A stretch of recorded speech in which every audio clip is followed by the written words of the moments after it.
Tadhana nga naman. Ismael, do I have to congratulate you, Sunshine? Dahil sa wakas, naabot mo na kung anong minimiti mo. Noon pa man, hindi ba? Matandang malapit nang mamatay. Siguro mayaman yan, ano? Kaya pinatos mo. Anong ibig mong sabihin, Ismael? Na gold digger ka at malandi. Wala kang pakialam kung amoy lupa na yung matandang hinuhututan mo ng pera. Walang ibang importante sa'yo kung hindi ang pera.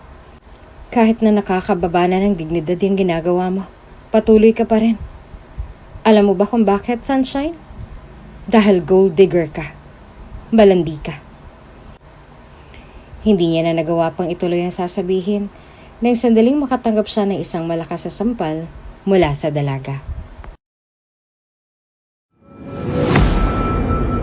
Kung bago ka pa lang sa channel na ito, Ate Jane TV, huwag kalimutang pindutin ang notification bell and subscribe button. Sana po hindi naman malaking abala sa inyo ang pagpindot ng subscribe button dahil ang kapalit po nito ay ang pagsuporta para makapag-produce ng mga libreng stories sa mga channels ni Ate Jane. Maraming salamat!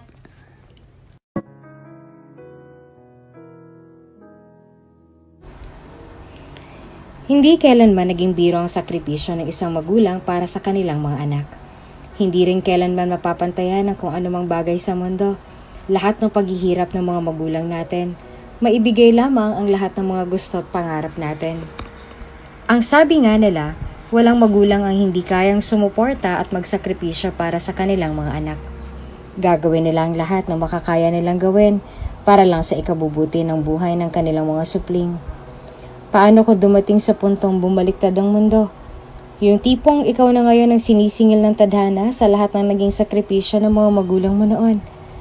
Yung ikaw naman ngayon ang kailangang magsakripisyo para sa ikagaganda ng buhay nila. Paano kung dumating sa puntong kailangan mong isakripisyo ang sarili mo? At paano kung ang sakripisyong yon ang magdadala sa'yo sa kapahamakan? Anong gagawin mo? Kaya mo ba talagang itaya ang sarili mo para sa kaligtasan ng mga magulang mo? Sunshine, sunshine, sunshine. Kailan ka ba matututo? Walang ibang nagawa si Sunshine kung hindi ang manatili na lang sa kinatatayuan niya habang pinagmamasa ng mga reports na ibinalik sa kanya ng boss niya kahapon. Wala siyang ibang nagawa kung hindi ang manatili na lang sa kinatatayuan niya roon sa bus stop habang naghihintay ng bus na daraan patungo sa trabaho niya. Nagtatrabaho si Sunshine sa isang insurance company. Siya ay madalas ang humahawak sa mabibigat na trabaho ng departamento nila, kaya naman sa tuwing may magkakamali o hindi naman kaya ay may papalpak sa mga trabaho niya, siya madalas ang laging napupuruhan. Tulad na lang ngayon.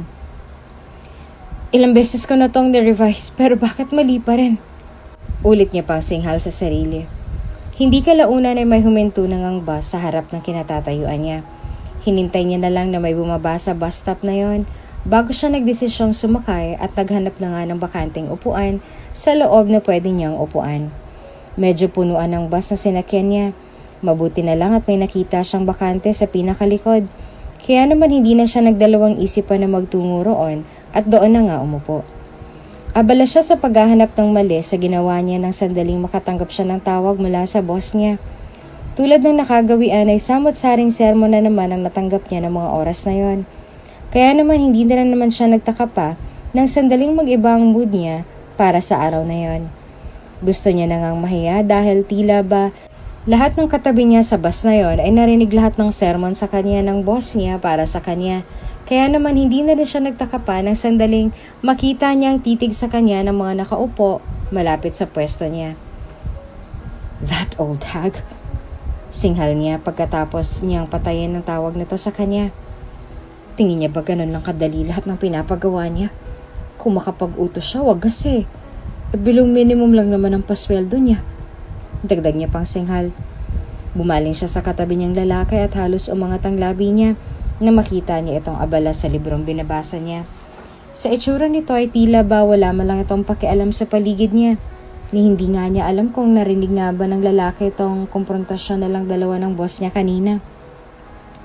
Good morning. Bati niya rito na hindi naman ito ikinaangat ang tingin sa kanya. Archie and Jughead. Yan ang binabasa mo? Anong chapter ka na? Sa halip na sumagot sa katanungan niya ay walang ibang nagawa ang lalaki kung hindi ang manahimik. Sa itsura nito ay para bang wala man lang itong narinig sa katanungan mula sa kanya. Alam ni Sunshine sa sarili niya na walang balak na sumagot ang binata sa kanya. Kaya naman sa halip na hintayin ang isasagot nito sa kanya, wala na siyang ibang nagawa pa kung hindi ang mapanguso na lang sa pagkapahiya bago siya sumandal sa kinauupuan niya. Hindi naman ganong kalayo ang trabaho niya sa apartment na tinutuluyan niya, kaya naman wala pang isang oras ang nakalipas ay nakarating na siya agad sa paroroonan niya. At tulad na nakagawian, ang sermon agad ng boss niya ang sumalubong sa kanya nang sandaling makarating siya sa departamento nila. Ilang beses ko bang kailangang ulitin sa'yo na mali lahat ng ginawa mo, Sunshine? Ilang beses na tayong dumaan sa ganito pero hanggang ngayon ganito pa rin? Wala pa ring improvement? Singhal nito na halos ikatalo niya pa sa pagbulyaw nito sa harapan nilang lahat. Habang tumatagal ang araw, mas lalo lang lumalapit ang deadline natin. Anong ipepresent mo sa dadalo sa mga meeting sa susunod na linggo? Mga walang kwentang bagay na pumapasok dyan sa kokote mo? Sir, hindi naman po sa akin ang ideyang yan. Sa'yo o hindi, i-revise niyo yan ang grupo mo. Singhal nito sa kanya na lihim niya na lang na ikinapikit ng dahil sa labis sa dismaya. Binabayaran kayo ng tama rito, kaya gawin niyo rin ang tama yung mga trabaho ninyo. Hindi kayo binabayaran dito para magpa-prente sa trabaho, pagkatapos pagdating sa deadline tsaka lang kayo mag-aayos. Hindi na kayo mga bata para magsayang ng oras. Mga empleyado na kayo. May mga binabayaran kayong tax kaya magsipag-ayos kayo. Dagdag niya pang singhal na umalingaw-ngaw sa buong opisina bago niya tinalikuran ang mga empleyado niya. Pagkalabas ng boss niya at saka namang paglapit ng mga kagrupo niya, lahat halos ng naroon ay hindi alam kung paanong sisimulan ang pagpapaliwanag kay Sunshine. Kaya naman ang kaibigan niya mismo ang nagdesisyong magpaliwanag sa kanya tungkol sa nangyari. Ako may kasalanan sa pagkapalpak natin, Sunny. Kasalanan ko lahat ng nandyan. Anito dahilan upang bumaling sa kanya si Sunshine. Wala siyang ibang nagawa kung hindi ang magbaba na lang ng tingin na ikinabuntong hininga ni Sunshine. Nagkaroon kasi ako ng problema sa mga naunang nagawa ko kaya wala akong choice kung hindi ang gumawa ng bago. Hindi ko nga nagawa pang i-double check ang lahat dahil pinapwersa niya akong tapusin ang lahat sa oras. Hindi mo alam kung ilang oras akong hindi natulog para lang matapos yan pagkatapos. Umiling siya na animong dismayado pa sa sarili bago siya bumaling kay Sunshine na hanggang ngayon ay tikom pa rin ang bibig sa nangyari. Hayaan mo, Sunny. Ako ang tatapos sa lahat ng yan. Uunahin ko na lang siguro yan pagkatapos ay... Ako nang tatapos dito. Tapos na rin naman ako sa report. Since wala naman akong gagawin ngayong araw, ako na lang tatapos dito. Aniya bago bumaling kay Kyla at ngumiti na ikinanguso naman ito. Ayusin mo yung reports mo next time, ha? Huwag mo nang ipapangat-ngat sa aso mo lahat ng trabaho mo. Hindi ko naman talaga alam na. Oo na. Sagot na lang ni Sunshine bago siya dumiretso sa mesa niya at inayos na nga ang trabahong hindi dapat siyang gumagawa. Kilala si Sunshine sa departamentong yon bilang isang maligalig at medyo maingay na empleyado. Halos kaibigan niya ang lahat ng naroon at kasundo niya rin naman ang ilan sa mga boss nila.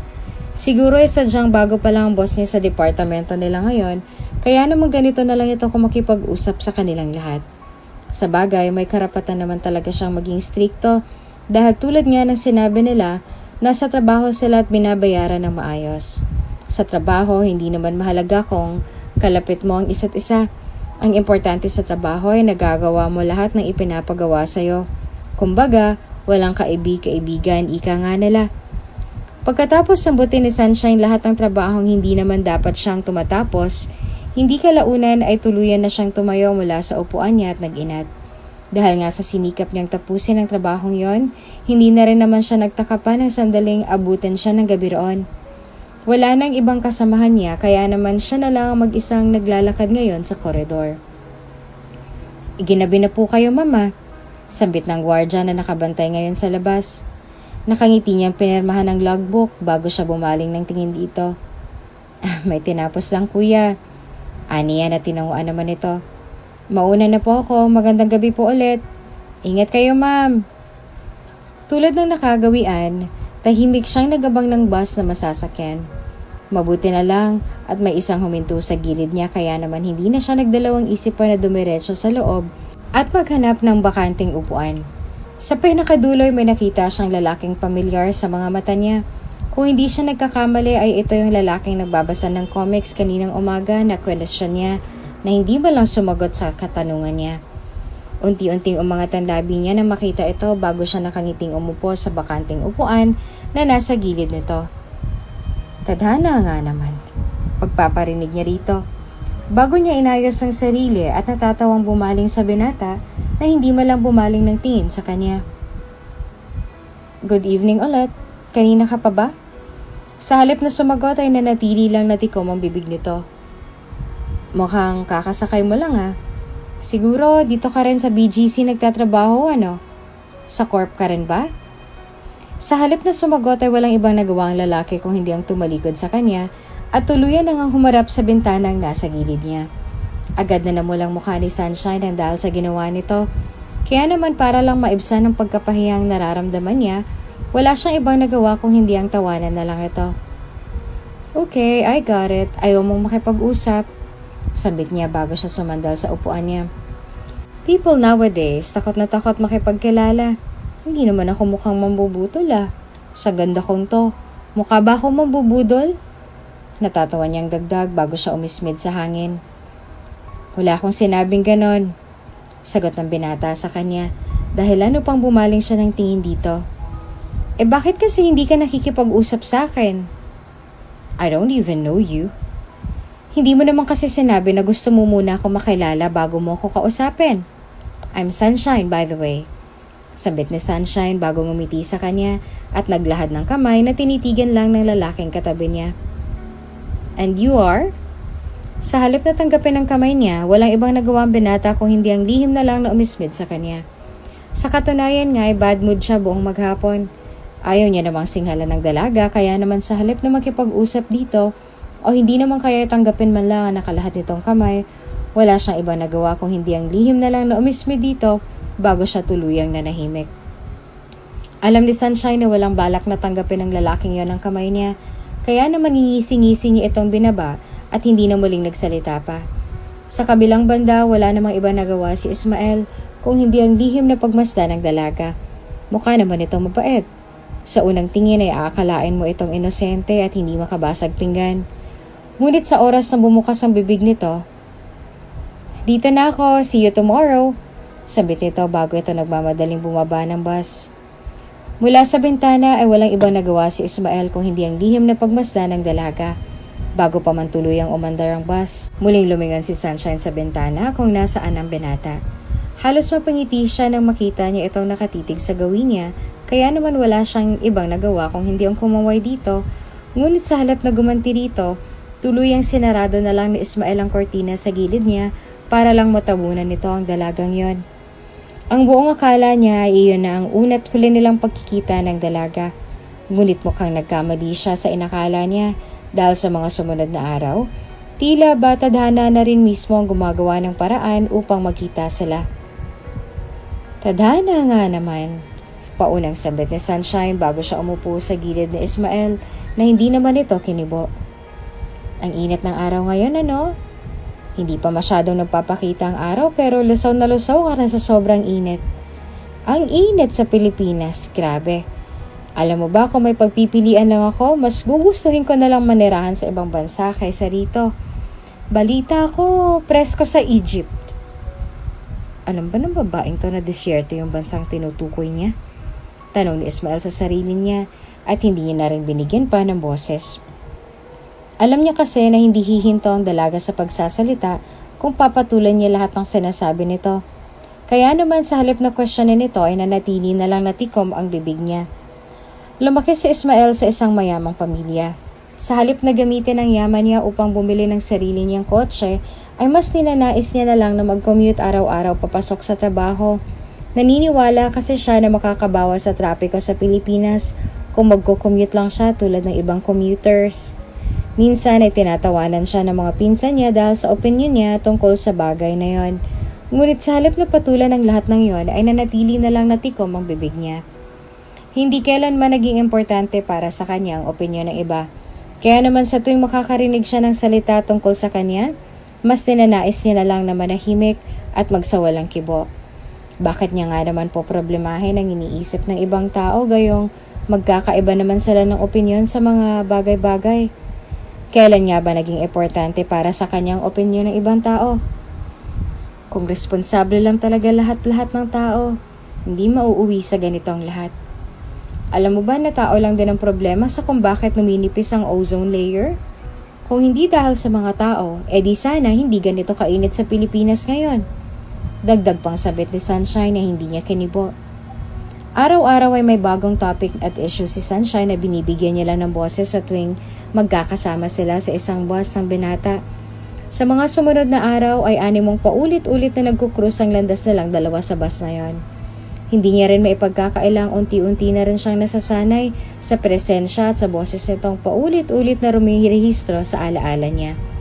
Hindi niya rin maipagkakailang tila ba hinahanap na rin ng tenga niya ang boses ng dalaga sa tuwing sumasakay siya sa bus. Kung wala si Sunshine upang guluhin ang tahimik niyang buhay, pakiramdam niya ay hindi nakukumpleto ang araw niya. Pakiramdam niya rin ay nasa radyo siya sa tuwing ito ang makakatabi niya sa bus na palagi nilang sinasakyan sa tuwing papasok sila sa trabaho. Minsan ay hindi niya na rin namalayan ang sarili niyang napapangiti na lang sa tuwing maririnig niya mga baon nitong topic sa kanya tuwing umaga. Tadhana nga naman, muli nitong panimula na lihim niyang ikinabuntong hininga. Muli itong umupo sa gilid niya at tulad ng nakagawian ay naroon na naman ang ngiti sa labi niyang animong kukumpleto sa araw niya sa tuwing babiyahe siya pa uwi at papasok sa trabaho. Hindi tayo nagkasabay kagabi sa pag-uwi, no? Siguro nag-overtime ka rin katulad ko, no? Natatawang sambit ni Sunshine bago tumipid ang ngiti niya. Lumingon si Ismael sa kanya nang matunugan ng lungkot sa boses ng dalaga. Sa kauna-unahang pagkakataon ay bumaling siya ng seryosong tingin dito at halos umangat ang kilay niya nang makita niyang lungkot sa mata nito kahit may nakabakas ding ngiti sa labi niya. Sa katunayan nga, ay ngayon niya lang nakitang ganoon ang dalaga. Sa loob kasi ng halos 2 buwan nilang pagsasama sa isang lugar, para bang iyon palang kauna-unahang pagkakataon na nakita niya itong lumungkot. Kahit na itago ng dalaga ang lungkot sa pagngiti niya, hindi pa rin iyon naging dahilan upang tuluyang baliwalain ni Ismael ang nakita niya. Nakakapagod sa trabaho. Puro na lang away. Nakakasawa na rin pumasok sa corp. Alam mo ba kaninang umaga lang, muntik na ako mawala sa trabaho ko dahil lang sa kapalpakan ng mga kasama ko sa trabaho. Medyo istrikto kasi ang boss ko kaya ultimong kapiranggot na pagkakamali lang papagalitan ka na agad. Kung tutuusin, ginawa ko naman ang maayos ang trabaho ko sadyang hindi lang talaga marunong ang mga kasama ko. Dahil nga sa mga baguhan pa nga sila. Ako may pinakamatagal sa kanila kaya gustuhin ko man o hindi. Kargo ko silang lahat. Kapag may pumalpak sa kanila, damay ako kahit kung tutuusin. Labas naman talaga ako. Aniya bago nakangiting bumuntong hininga at bumaling kay Ismael. Idagdag pa ang problema sa bahay. Nagkasakit kasi ang nanay ko. Ako lang din ang inaasahan nila kaya gustuhin ko mang tumigil sa trabaho ko para lang makapagpahinga. Hindi ko rin naman magawa. Nakaka-drain. Sa halip na magbigay ng opinyon, walang ibang nagawa si Ismael kung hindi ang manahimik na lang. Natatawang umiling naman si Sunshine bago siya tumayo mula sa upuan niya at bumaba na nga ng tuluyan sa bus nang huminto ito sa kung saan siya bababa. Bago umalis ang bus na yun, nakangiti siyang kumaway sa binata na ngayon ay nakatingin sa kanya. Tulad ng nakagawian ay muli na naman itong sinarado ang kortina sa gilid niya. Kaya naman ang sandaling umandar ang bus, wala nang ibang nagawa si Sunshine kung hindi ang lihim na lang na umirap sa sarili niya. Dahil nga sa nasanay ang lahat ng mga katrabaho niya na medyo energetic at bigay todo siya sa trabaho, hindi rin nila maipagkakailang tila ba naninibago sila sa pinapakita ni Sunshine ngayon sa kanila. Bihira na lang ito kung makipag-usap sa kanila at iyon ang nagtulak kay Kyla na tuluyan ng questionin si Sunshine sa mga kinikilos nito ngayong araw. Alam mo, Sunshine, ilang araw na kitang nakikitang ganyan. Sambit ni Kyla bago siya umupo sa bakanting mesa na kaharap nito na hindi naman ito kinibot. Hindi ka naman ganito nung huli tayo nag-usap Tungkol pa rin ba ito sa kalagayan ng nanay mo? Silang dalawa lang ni Kyla ang nakakaalam sa problemang kinahaharap niya ngayon at ang nanay niya. Nasa probinsya ngayon ang nanay niya habang siya naman ay naririto sa Maynila upang makipagsapalaran para lang may maibigay na magandang buhay sa mga magulang niya. Ilang beses niya nang napapansin na may mga tinatagong sikreto sa kanyang mga magulang niya, o kaya naman nang makarating sa kanyang balitang may sakit ito, doon tila ba bumaliktad ang mundo niya. Gustuhin niya mang itago sa mga kaibigan niya ang problemang kinahaharap niya ngayon, ay hindi niya rin naman magawa dahil tila ba kusang lumalabas ang emosyong gusto niyang itago sa mga ito. Oo, pero okay naman na, Kyla. Aniya bago siya bumuntong hininga at pilit nang umiti sa kaibigan na hindi naman bumenta rito. Kailangan niyang sumailalim sa gamutan. Gagawa na lang siguro ako ng paraan para matustusan ang para sa pagpapagamot niya. Kung kailangan mo ng tulong para sa pinansyal, nandito lang kami para tumulong, okay? Paninigurado pa nito sa kanya na nakangiti niyang tinanguan. Wala sa loob ni Sunshine na humingi ng tulong sa mga kaibigan at katrabaho niya, kaya naman kahit na sila na mismo ang pumipilit sa kanya na tanggapin lahat ng mga alok na to sa kanya, wala siyang ibang ginagawa kung hindi ang tanggihan ang lahat ng ito. Pasado 6:00 na iyon nang sandaling makasakay ng bus si Ismael. Medyo punuan na rin ang bus sa mga oras na yon, kaya naman hindi na rin naman nagtaka pa si Ismael nang wala na siyang nakitang bakanting upuan na pwede niyang upuan. Wala siyang ibang pagpipilian kung hindi ang humawak sa hawakang nasa gilid niya bago siya pumwesto sa gilid nito. Ilang minuto nang nakalilipas ngunit hindi niya pa rin nakikita ang pamilyar na figura ng babaeng hinahanap at inaabangan niya magmula pa kanina. Kaya naman wala siyang ibang nagawa kung hindi ang bumuntong hininga na lang sa kinatatayuan niya. Papaalis na ang bus sa mga oras na yon nang sandaling muli itong huminto upang magsakay pa ng isang pasaherong humabol para sa last trip. Agad na nagningning ang mga mata ni Ismael nang makita niya ang dalaga. Ginawa niyang lahat ng makakaya niya para lang itago ang tuwa nang makita niyang dalaga na ngayon ay papalapit na sa gawin niya. Sa kabilang banda, mabilis naman na gumuhit ang mga ngiti sa labi ni Sunshine nang matanaw niya nakatayo sa gitna si Ismael. Sinubukan ni Ismael na mag-iwas ang tingin sa kanya at hindi iyon nakatakas sa paningin ni Sunshine. Kaya naman mas lalo lang siyang napangiti habang papalapit siya sa direksyon ng binata. Tulad ng nakagawian na hindi naman ito ngumiti pabalik sa kanya. Kaya naman walang iba nagawa si Sunshine kung hindi ang mapangiwi na lang sa kanya. Tadhana nga naman. Ani ni Sunshine na ikinabuntong hininga naman ni Ismael sa kinatatayuan niya. Mukhang ginabi ka rin na. Marami bang trabaho o nabinbin lang tulad ng sakin? Natatawang tanong ni Sunshine na tulad ng nakagawian ay hindi naman muling kinibo ni Ismael. Magsasalita pa sana siya ngunit agad niyang nakagat ang sariling dila nang sandaling sumubsob siya sa dibdib ni Ismael nang biglang huminto ang bus na sinasakyan nila. Amoy na amoy ni Sunshine ang panlalaking pabango ni Ismael ng mga oras na yon. Hindi niya na rin nagawa pang pigilan ng sarili ng sandaling mapakapit siya kay Ismael para lang tulungan ng sariling tumuwid mula sa pagkakatayo at nang sa ganon ay hindi tuluyang mabuwal sa harap ng binata. Gusto niya nga makaramdam ng hiya dahil halos samaan siya ng titig ni Ismael nang sandaling makita niya kung paanong luputin ng dalaga ang puting polo shirt na suot niya. Sorry, hindi ko sinasadya. Natatawa at nauutal niyang paghingi ng paumanhin bago siya tumalikod kay Ismael na ngayon ay patuloy lang sa pagbuntong hininga. Gusto niyang mahiya dahil tila ba hindi niya inaasahan ang nangyari. Oo, may lihim siyang pagtingin sa binata. Kaya niya kinukuhang atensyon nito. Ngunit ayaw niya naman na makuha ang atensyon ng binata sa ganitong klase ng paraan. Oo, gusto niyang mangyari yon. Ngunit hindi naman dapat sa ganoong biglaan.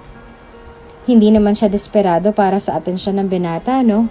Paano na lang din kung ibang nadakma niya ng mga oras na yon? Eh di may isa pang nagalit maliban sa binata. Frustrated niyang sigaw sa mesa niya bago niya ibinagsak ang ulo niya roon. Hindi man sabihin ng mga katrabaho niya, natitiyak niyang sobra ng pagkapula ng mukha niya ngayon ang dahil sa naiisip niya. May ilang araw nang nakalilipas simula nang mangyari ang bagay na yon. Ni hindi niya na rin ginusto pang sumakay sa bus dahil sa tuwing sasakay siya sa bus, natatakot siya na muling magkadaupang palad muli ang landas silang dalawa ng binatang yon. Baka nga kung ano pang isipin ng lalaking yon, kaya naman kahit na namamahalan siya sa pagbabayad ng taxi, mas pinili niya na lang na mag-taxi kesa sa sumakay sa bus at hindi na muling makita at makasama pa sa isang lugar ang lalaking yon. Nakakahiya ka talaga. Angil niya pa sa sarili bago niya sinabunutan ang sariling buhok. Halos papaatas naman si Kyla nang makita niyang kaibigan, ngunit ginawa niya pa rin ang lahat ng makakaya niya para lang lapitan ito. Sunshine, are you okay? Tanong nito. Ilang minuto pang nanatili si Sunshine sa pagkakayuko bago siya bumaling ng tingin kay Kyla, na ngayon ay napangiwi na nang makita siya nito. Sabog na sabog ang buhok ni Sunshine nang dahil sa ginawa niyang pananabunot sa sarili kanina. Hindi na rin naman siya nag-abala pang ayusin ang sarili dahil natitiyak niyang wala rin namang pupuna sa kanya ng mga oras na yon. Para na lang siguro sa mga tingin ni Kyla sa kanya ngayon. Hala kang babae ka, anong nangyari sa'yo? Nakangiwing tanong ni Kyla na sa halip na sagutin ay yumuko na lang muli si Sunshine sa mesa niya na animong lupaypay na para sa araw na yon. Ang aga-aga mo namang mahagard ngayon, Sunny, naka-jugs ka ba?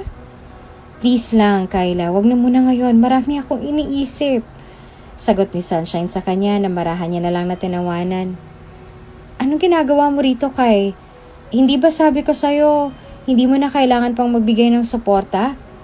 Kaya kong mag-ipon para sa nanay ko. Relax, Sunny. Hindi naman na yun ang dahilan kung bakit nandito ako ngayon, ano? Sabit ito bago tumikim sa kanya at nakangiting tinapik ang pisngi ni Sunshine. Guess what, Sunny? Alam mo ba na nilipat na sa ibang department yung boss natin ngayon? At alam mo ba kung anong ibig sabihin nun? Ano? No more Hagardo days magmula sa araw na to. Natatawa niyang dagdag dahil ano pang mabilis na umalis sa pagkakayoko si Sunshine at gulat na bumaling sa kaibigan. Tamang narinig mo, Sunny. Wala na si Chupan. Paanong wala? Tinanggal? Anong tinanggal? Ang sabi ko, nilipat sa ibang department, hindi tinanggal. Maski na kailan ka talagang babae ka. Nako, sambit nito bago pa birong umirap sa kanya na hindi naman ito kinibo. Ibig lang sabihin nun, hindi na natin kailangang magpakahagard pa sa trabaho. Ang sabi kasi sa akin nila Bianca, galing daw sa kabilang building ang ililipat dito. At alam mo ba kung anong balita?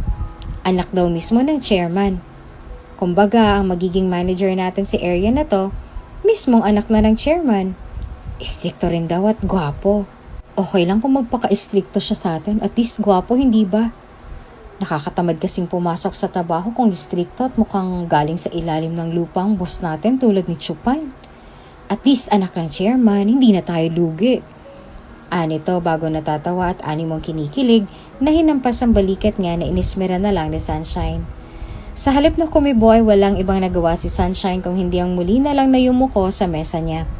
Nagpatuloy lang si Kyla sa pagsasalita sa gilid niya hanggang sa tuluyan na nga itong nawala ng gana sa ipinapakita ni Sunshine na emosyon sa kanya ngayon. Para bang habang tumatagal ang araw, mas lalo lang niyang nakikita ang pamumroblema ng kaibigan niya. Gustuhin niya mang questionin si Sunshine ay hindi niya rin naman magawa dahil natitiyak niyang hindi man lang siya kikibuin ni Sunshine sa oras na questionin niya ito. Si Sunshine pa, sanay na sa problema yan. Sunny, nandiyan na si Sir! Sambit ni Kyla bago niya niyugyog ang balikat ng kaibigan. Nang dahil sa labis na frustration kanina sa mga gumugulo sa isip niya, ay hindi niya na namalayang nakatulog na siya sa desk niya. Nang dahil nga sa naalimpungatan, pipikit-pikit at animong lantang gulay siyang umalis mula sa pagkakayuko at tumayo mula sa upuan niya upang bumaling sa lalaking papalapit sa direksyon nila. Unti-unting nanlaki ang mga mata ni Sunshine nang sandaling mag-cross ang mata nilang dalawa ni Ismael. Si Ismael naman ay seryosong nilibot ang paningin ng buong departamento at napabuntong hininga na lang nang muling mag-cross ang mata nilang dalawa ng dalaga na may ilang araw na rin niyang hindi nakasama sa bus. Alam niya na nandito nagtatrabaho si Sunshine, kaya naman dito niya na lang ninais na magpalipat at bukod doon ay wala rin naman siyang gagawin sa kabilang building. Alam niya rin kasi na masyadong maraming problema ang departamentong to, kaya naman ninais niyang dito na lang magpatapon kesa sa manatili sa kabilang building. Bukod sa mga dahilang yon, mas ninais niyang dito pumunta dahil alam niyang dito rin nagtatrabaho si Sunny. Ikaw ba namang paulit-ulit na kwentuhan tungkol sa araw mo? Hindi bumamasa sa ulo lahat ng detalyeng ibinigay niya sa'yo? Kung ganyan kagwapong boss ko, papayag ako mamura ng mamura. Makahulog ang sambit ni Kyla bago siya humagikik. Dahilan upang bumaling si Sunshine sa kanya ng may galit na titig. Rar, mukha pa lang ni Sir Ismael, yamin na. Paano pa kaya kung makita ko yung tinatago niya? Shut up! Singal ni Sunshine bago siya kunot noong bumaling kay Ismael. Nang sandaling magkrus ang mata nilang dalawa, hindi na maintindihan ni Sunshine ang sarili niya kung bakit ganito na lang nararamdaman niya ngayon. Oo, masaya siya at medyo nagulat dahil hindi niya inaasahan nito ang papalit sa boss nila. May kaunti rin siyang nararamdamang pagkailang sa loob niya dahil alam niya at natitiyak niyang nababanggit niya kay Ismael ang problema niya sa trabaho. Maging ang mga panlalait niya sa dati niyang boss ay naikukwento niya kay Ismael. Kaya naman natitiyak niya kung ano man ang naglalaro sa isip ngayon ni Ismael habang nakatitig sa kanya, alam niyang tungkol yon sa trabaho niya at sa kanya. Get back to work. Nito, habang nakatitig sa kanya kahit na alam niyang para sa lahat ang sinasabi nito. Lumapit siya patungo kay Sunshine na ngayon ay walang ibang nagawa kung hindi ay nahihiyang nagbaba ng tingin sa kanya. Since ikaw ang pinakamatagal sa departamentong to, tulad ng sa kwento mo noong una, ikaw na lang ang kukuhanin kong secretary. Ha? Umangat ang kilay ni Ismael bago siya nagdesisyong humalukip-kip mismo sa harapan na ngayon ay nagugulat na dalaga. May problema ka ba sa desisyon ng boss mo, Miss Sunshine? Tanong ni Ismael na mas lalong ikinapula ng mukha niya bago siya nag-iwas muli ng tingin sa boss niya. Mamaya may meeting ako sa conference room. Kailangan kita para mag-list down ng lahat ng mapag-uusapan. Bilin pa nito bago ito seryosong umalis sa harapan niya. Nang sandaling nakapasok si Ismael sa opisina niya, may giting bigla na lamang na umukit sa labi niya. Hindi niya alam pero tila ba muli lamang bumalik ang enerhiya niya nang dahil sa nangyari. Totoo na kailangan niya ng sekretarya sa trabaho niya rito.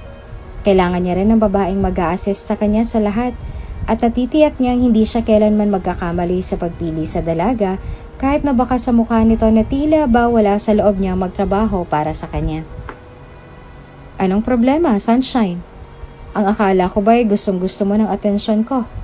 Bakit naiilang ka na ngayon sa harap ko? Ani niya sa isip, bago niya pinagmasdan ng dalaga na animong nagdadalawang isip pa sa pagpasok sa opisina niya. Nang sandaling pumasok ito sa loob, walang ibang nagawa si Ismael kung hindi ang umayo sa pagkakaupo sa harapan niya. Anong kailangan mo, Sunshine? Sir, about po ito sa minutes of meeting. Aniya, bago siya napalunok sa harapan nito at namumulang mukhang nag-iwas ang tingin sa binata na bahagya namang ikinaangat ng labi ni Ismael. Ang totoo po kasi niyan, sir. Ang akala ko ba na ayos mo ng lahat kahapon? Nailagay ko na po to sa opisina niyo kahapon, sir. Aniya bago siya tumikim upang ayusin ng boses niyang animong mababasag pa nang dahil sa lalim ng tingin ni Ismael sa kanya ngayon. Kung gusto niyo po, pwede po ulit akong mag-print. Sana ginawa mo na yan kanina pa. Sagot ni Ismael sa kanya na nahihiya niyang tinanguan bago yumuko rito. Sumandal ang binata sa upuan niya habang nakatitig kay Sunshine, kaya naman hindi niya naiwasang mamula na lang dahil sa nangyari. Nakita naman ni Ismael ang pamumula ng mukha ng dalaga, kaya naman hindi niya na napigilan ng pagsugat ng ngiti sa labi niya. Bago pa man yan makita ng dalaga ay mabilis na siyang umayo sa pagkakaupo at muling sumeryoso. Ayusin mo ang lahat ngayon. Gusto kong matapos ang lahat ng yan bago pa man matapos ang araw na to. Bili nito sa kanya na kahit na nag-aalangan ay tinanguan niya na lang. May sama pa ng loob si Sunshine nang sandaling lumabas siya mula sa opisina nito. Halos mapatalon din siya sa gulat nang muntikan na siyang bumangga kay Bianca na ngayon ay nakangiti nang nakaharap sa kanya habang may hawak na tasa ng tsaa. Ikaw naman, Sunshine, bigla-bigla ka nalang sumusulpot. Anito sa palakaibigang tono bago niya hinawakan ang seradora ng opisina ni Ismael. Next time mag-iingat ka ha. Pasalamat ka talaga at hindi ka malang nabandian ng dahil sa ginawa mo. San mo dadalhan yan? Kunot noong lumingon si Bianca sa kanya bago siya natawa nang mapagtanto niyang ang tasa ng tsaa na hawak niya ang tinutukoy ng kaibigan niya ngayon. Heto? Tanong nito bago siya ngumuso at gumiti kay Sunshine na ngayon ay hindi man lang nagbago ang pagkakasalubong ng kilay sa harapan niya. Wala lang. Gusto ko lang dalhan ng tsaa si Sir Ismael. Alam mo na, nagpapabango. Makahulugan itong sambit na ikinataas naman ng kilay ni Sunshine sa harapan niya. Sige na't baka lumamig pa tong hinanda ko sa kanya. Sandali lang, Bianca. Aniya bago niya hinawakan sa balikat si Bianca na ikinatigil nito sa pagpasok. Ako na lang maghahatid sa kanya niyan since ako naman ang sekretarya niya. Empleyado ka sa labas kaya hindi dapat ikaw ang gumagawa niyan. Dagdag pa niya bago niya hinawakan ang tasa na hindi naman ibinigay ni Bianca sa kanya. Ako na dito.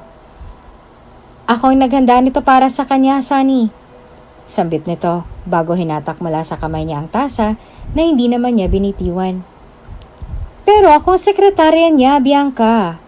Saad ni Sunshine bago niya muling kinuha sa kamay ni Bianca ang tasa na hindi naman ito binigay. Ako na ang magdadala nito sa kanya. Akong gumawa nito, Sunshine. So move! Ako sabing sekretarya niya, Bianca. Move ka! Pero it doesn't mean na kukuhanin mo kung anong ginawa ko para sa kanya. Come on, Bianca. Tasa lang ng tsaa yan. Wala kang pakialam. Nagpatuloy lang sila sa hilahan ng tasa. Hanggang sa hindi inaasahang pagkakataon ay dumulas ito sa platito dahilan upang mabilis na natapon sa kamay ni Bianca ang mainit na tsaang ikinatalon niya sa hapdi at gulat. Halos maluha siya sa pagkabigla. Nang dahil sa nangyari ay hindi na rin nila napigilan ang paggulong ng tasa mula sa platito at ang pagkahulog nito sa sahig na nagdika ng ingay na nakakuha sa atensyon ng lahat. Anong nangyayari dyan? Tanong ni Kyla bago siya lumapit sa dalawa. Sa halip na sumagot sa kanya ay naluluha ang mga mata ni Bianca nang bumaling siya kay Sunshine. Hindi niya alam pero tila ba may gumuhit na galit sa sistema niya nang dahil sa ginawa ni Sunshine. Sa kabilang banda ay wala namang ibang nagawa si Sunshine kung hindi ang manatili na lang na nakatulala sa kamay ni Bianca na ngayon ay namumula na. Shoot, Bianca, may paso ka! Saad ni Kyla bago niya hinawakan ang kamay ni Bianca. Ano ba kasing nangyari at bakit nag-aagawan kayo ng tasa? Hindi niyo ba kayo magtimpla ng para sa sarili ninyo? Etong kaibigan mong pagsabihan mo, Kyla. Nagmamabuting loob lang ako rito na magdala ng tsaa para kay Ismael pagkatapos ay bigla na lang susulpot para hablutin ang tsaang pinaghirapan ko. Saad ni Bianca bago siya bumaling ng tingin kay Sunshine na animong iritado pa sa ginawa nito. Ano? Nagpapabibo ka na naman? Anong nagpapabibo? Ginagawa ko lang to dahil ako ang sekretarya niya, trabaho ko yung ginagawa mo. Sagot ni Sunshine. Nang dahil sa komosyong nangyayari sa labas ng opisina, ay hindi naman na nag-aksaya pa ng oras si Ismael. Marahan siyang umalis sa upuan niya at lumabas sa opisina upang masaksihan ang pagtatalong ng dalawang empleyado sa harap mismo ng opisina niya. Anong nangyayari rito? Tanong ni Ismael kasabay ng paglakad patungo sa dalawa. Hindi niya pa man ihahakbang ang mga paa niya ay mabilis na siyang natigilan ng sandaling maramdaman niyang nakaapak siya ng bubog sa sahig. Agad naman na kumunot ang noon niya nang makita niyang basag na tasa sa sahig. Anong nangyari rito at bakit may basag na tasa rito? Tanong niya bago bumaling ng tingin sa dalawa ngayon ay walang ibang nagawa kung hindi ang magbaba ng tingin sa harapan niya. Anong nangyari? Nag-away ba kayong dalawa? Bumaling siya kay Sunshine bago siya nagdesisyong lumingon kay Bianca. Agad na umangat ang kilay niya nang makita niyang may paso sa kamay si Bianca kaya naman mabilis niya itong hinablot sa kamay na ikinagulat ang lahat. Maging si Sunshine ay nagulat sa ginawang kilos ni Ismael. Gusto niya sanang pumagitna ngunit tila ba may huminto sa kanya na magsalita at magpaliwanag para lang maipagtanggol ang sarili niya. Hindi niya alam pero tila ba nawalan siya ng gana nang makita niya kung paanong hawakan ni Ismael ang kamay ni Bianca na ngayon ay nagugulat na rin sa ginawa niya. May paso ka? Anong nangyari? Kasi sir, hindi pa man natatapos si Bianca ang sasabihin niya ay agad na siyang hinila ni Ismael sa braso at agad na pinasok sa opisina niya. Halos mapatalon din ang lahat sa gulat na sandaling pabagsak nitong isinarado ang pintuan ng opisina niya. Hindi alam ni Sunshine kung anong mararamdaman niya ngayon at naaawa siya sa sarili niya dahil bakit ganon? Sunny, okay ka lang ba? Tanong ni Kyla sa kanya na hindi niya kinibo. Gusto mo magpunta tayo sa clinic ngayon? Wala naman akong sugat, Kay. Ayos lang ako. Huwag kang mag-alala. Aniya sa kaibigan na hindi naman ito kinibo. Sige na't may aayusin pa ako. Kung sakali mang ipatawag ako ni sir, ikaw na lang munang mag-take over sa trabaho ko, ha? Bakit naman, Sunshine? Tanong ng isa sa mga katrabaho niya na hanggang ngayon ay nakikinig sa kanilang dalawa ng kaibigan niya. May pupuntahan ka ba? Magpapahangin lang ako siguro, Cesar. Sagot niya rito bago ngumiti. Isang makahulugang tingin pang iginawad niya kay Kyla bago siya nagdesisyong umalis sa lugar na yon. Mabigat ang dibdib niya sa nangyari kaya naman hindi na rin naman siya nagtaka pa nang sandaling dinala siya ng mga paa niya sa bar na pinagtatrabahuan ng isa sa mga kaibigan niya. Long time no see, Sunny. Natutuwang saad ni Mikaela na nagtatrabaho bilang escort sa club na yon. Kamusta na? Ngayon ka na lang ulit bumisita rito ah. Nakakaluwag-luwag ka na ba? Pautangin mo naman ako. Marami akong problema ngayon, Mikaela. Angel niya na ikinatawa naman ito. Ikaw ang dapat naman libre sa akin, hoy. Ilang buwan na tayong hindi nagkikita pagkatapos ay magpapalibre ka pa sa akin. Kung tutuusin, walang-wala yung mga problema mo sa problemang meron ako ngayon, ano? Ikaw naman, niloloko ka lang. Namimersonal ka naman agad. Singhal ni Mikaela sa kanya na tinawanan niya na lang. Hinila niya ang kaibigan niya patungo sa counter upang doon umorder ng beer at ng pagkain na pwede niyang kainin. Ngayon niya na lang ulit nakita si Mikaela kaya naman halos abutin sila ng gabi sa lugar na yon para lang makakwentuhan ng isa't isa. Unti-unti na ring tumatama ang alak sa sistema ni Sunshine kaya bago pa man siya tuluyang mawala sa ulirat ng dahil sa labis sa pag-inom ng alak, marahan niya nang itinigil ang pag-ubos sa kaisa-isang boteng inilapag ni Mikaela sa harapan niya kanina. Ano na, Sunny, suko ka na. Natatawang sambit pa ni Mikaela na inismera niya na lang. Nga pala, nabalitaan ko yung nangyari sa nanay mo. Ang sabi sa akin ni Tito, kailangan niya raw magpa-liver transplant sa lalong madaling panahon. Sambit nito. Nagdahil sa tanong nito ay muling bumalik sa alaala ni Sunshine ang lahat. Oo, ang mismong doktor na rin ang nanay niyang nakausap niya nitong mga huling araw. At ito na rin mismo ang nagsabi sa kanya na kailangan ng sumailalim ng nanay niya sa liver transplant sa lalong madaling panahon. Ang alam ng mga kaibigan niya sa opisina ay gamutan lang kailangan ng nanay niya. Ngunit ang hindi nila alam ay mas malala pa pala ito sa mga naisip nila nung una pa lang. Ginawa ni Sunny ang lahat na makakaya niya para lang ilihim sa mga kaibigan ang tunay na estado ng nanay niya. Takot na takot siyang kaawaan ng mga ito kaya naman kahit na alam niyang kailangan niya ng tulong, mas tinais niya na lang na tahimik na gumawa ng paraan para sa nanay niya. Alam niya rin naman na walang maitutulong ang mga kaibigan niya sa laki ng pwede niyang gastusin para sa operasyon. Kaya mas tinanais niya na lamang na manahimik.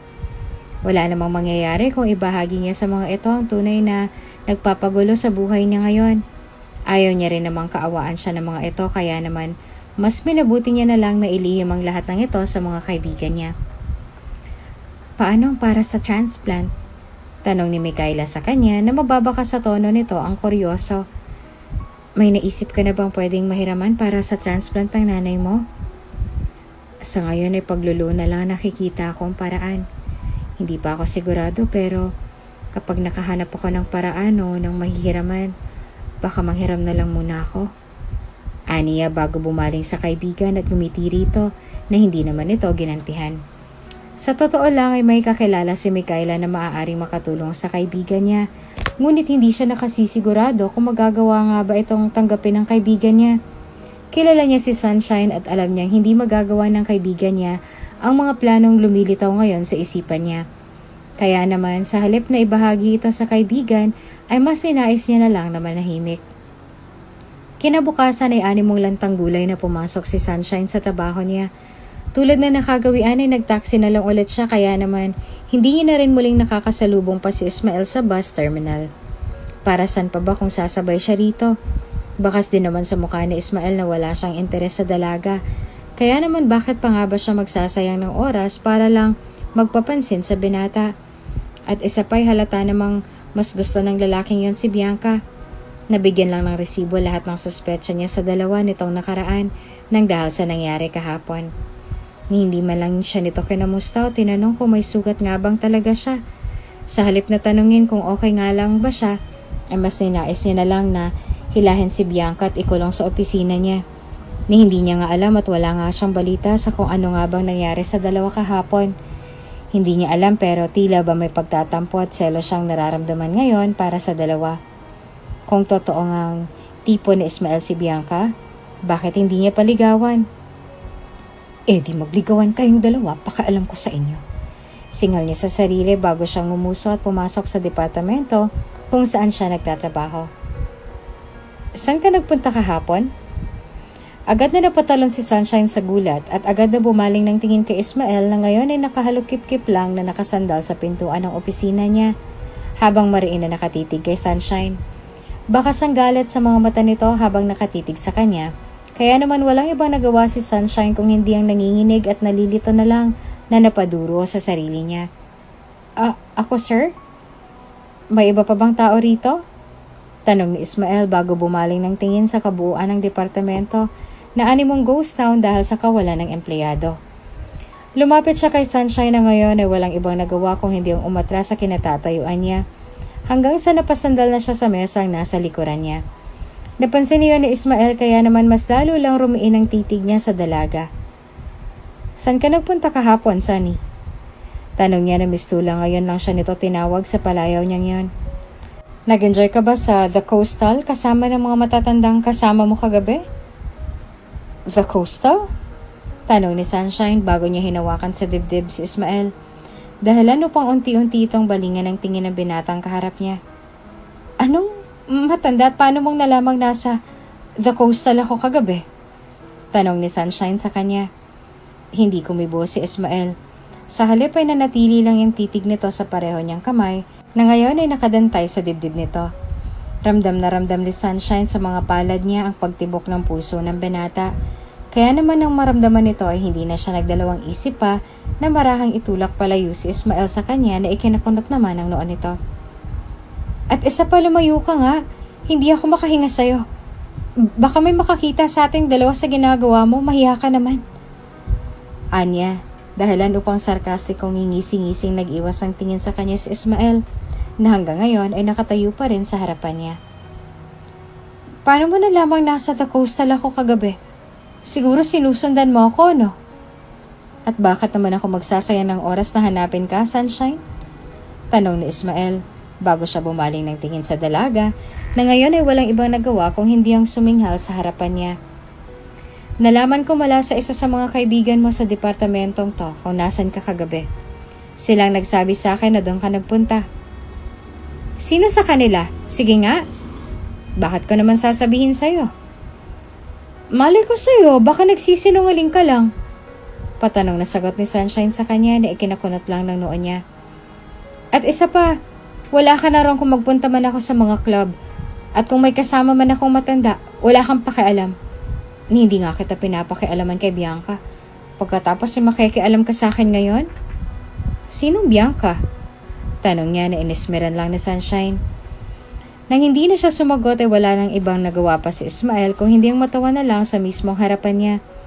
Hindi niya maipagkakailang maging siya ay naguguluhan na rin sa ikinikilos niya ngayon sa harap ng dalagang ito. Ni minsan ay hindi niya naisip na magagawa niya ang magpaliwanag sa sekretarya niya. Sa sekretarya niya kung tutuusin ay wala naman talagang responsibilidad sa kanya. Tama naman si Sunshine, hindi ba? Wala siyang pakialam kung sino mang gustuhin niyang samahan. Bata man ito o... Hindi ko alam na mahilig ka pala sa matanda. Sagot ni Ismael sa kanya na ikinapula ng mukha niya. Baka nakakalimutan mong matanda rin ako. Ano naman ngayon, sir? Tanong ni Sunshine sa kanya na may halong diin sa tinawag nito sa kanya na ikinaangat naman ng kilay niya. Alam mo, dun ka na lang kay Bianca. Siyang questionin mo sa ganyan. Baka magselos pa yan kapag nakita niya magkasama tayong dalawa sa ganitong ayos pa. Bakit? Anong meron sa ayos na to? Tanong ni Ismael bago siya lumapit sa dalaga na muli nitong ikinaatras. Muntik nang tumama ang labi ni Sunshine sa ilong ni Ismael, kaya naman wala siyang ibang nagawa kung hindi ang bumaling sa gilid niya na ikinangiti naman ni Ismael. Sabihin mo nga sa akin, Sunshine, anong meron sa ganitong ayos? Magtigil ka! Sir? Isang malakas na tulak ang ginawa ni Sunshine sa dibdib ni Ismael, dahilan upang mapaatras ito at mapaupo sa sahig ng dahil sa pagkabigla. Walang ibang nagawa si Sunshine kung hindi ang mabilis na magtago sa ilalim ng mesa, habang si Ismael naman ang humarap kay Bianca na ngayon ay kuryosong nakatitig sa kanya, na ngayon ay abala mula sa pagtayo sa sahig. Ano po nangyari sa inyo, sir? Kuryosong tanong ni Bianca sa kanya. Sa kabutihang palad ay hindi niya naman naaninag si Sunshine kanina nang sandaling magtago ito sa ilalim ng mesa, kaya naman si Ismael lang naabutan niya sa ganoong ayos. May problema po ba, sir? May inaayos lang ako. Aniya. Kahit na naguguluhan ay walang ibang nagawa si Bianca kung hindi ang tumango sa kanya. Pinanood lang ni Ismael si Bianca na maglakad palabas ang departamento. Nang matunugan ni Sunshine ang pag-alis ni Bianca ay siya namang pag-alis niya sa ilalim ng mesang pinagtaguan niya, kasabay ng pagbaling sa binata ngayon ay kunot noo lang na nakatitig sa kanya. Gagawin kong lahat ng gusto kong gawin sa buhay ko, sir. At wala kang pakialam sa mga magiging desisyon ko.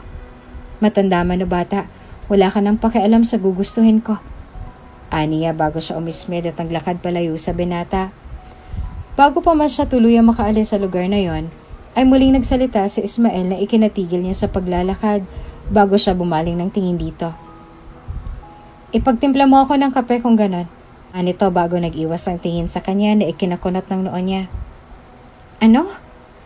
Ang sabi ko, oo, narinig kita pero bakit ako? Tanong ni Sunshine sa kanya, kasabay ng pagduro sa sarili na ikinakunot lang ng noo ni Ismael. Naroon si Bianca sa labas bakit hindi siyang utusan mo? Total siya naman ang hinila mo papasok sa loob ng opisina mo kahapon, hindi ba? Sa ikaw ang gusto ko may magagawa ka ba? Singal ni Ismael sa kanya na mas lalong ikinataas ng kilay niya. At saka ano naman sa'yo kung siyang hinata ko papunta sa loob ng opisina ko kahapon? Why?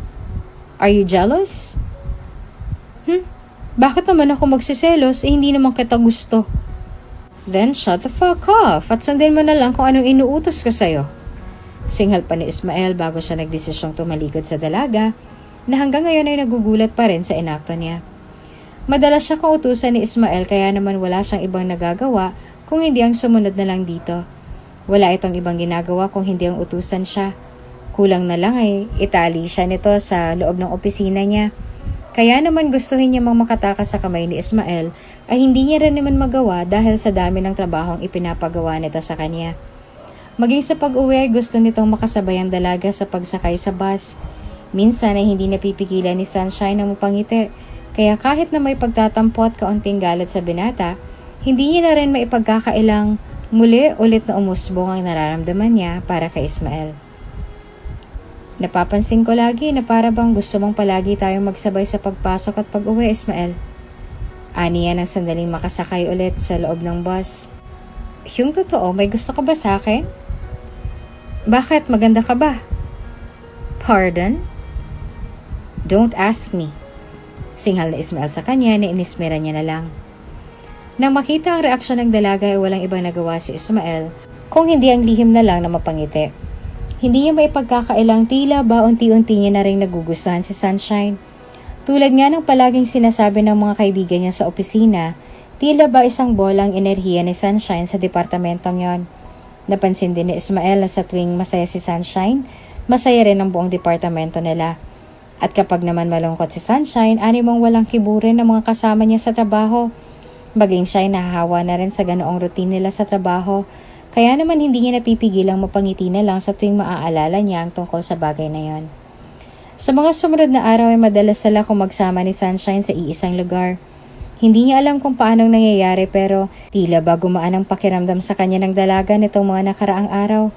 Madalas kasi siya nitong singhalan ngunit ang sandaling matapos ang usapan nila at ang sandaling matuldukan na nila ang away nila nitong mga nakaraang araw, tila ba muling sumigla ulit si Sunshine at hindi maipagkakaila ni Ismael na natutuwa siya sa nakikita ngayon sa dalaga.